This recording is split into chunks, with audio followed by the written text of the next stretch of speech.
புரட்சி தலைவர் எம்ஜிஆர் தன்னுடைய சமகால நடிகர்கள் கிட்ட நட்பு பாராட்டினவர்.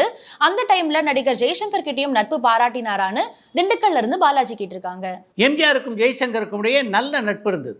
ஜெய்சங்கர் பரபரப்பாக நடித்து கொண்டிருந்த காலகட்டத்தில் ஒரே நடிகையுடன் பல படங்களில் நடித்ததுனால அந்த நடிகைக்கும் அவருக்கும் காதல் என்று பல பத்திரிகைகள் அப்போது எழுதின. அதை பார்த்துட்டு ஒருமுறை ஜெய்சங்கரை தான் சந்திக்க வேண்டும் என்று தகவல் அனுப்பினார் எம்ஜிஆர். அவர் தன்னை பார்க்க விரும்புகிறார் அப்படின்னு தெரிஞ்ச உடனே எம்ஜிஆரை சந்திப்பதற்காக சத்யா ஸ்டுடியோவுக்கு போனார் ஜெய்சங்கர்.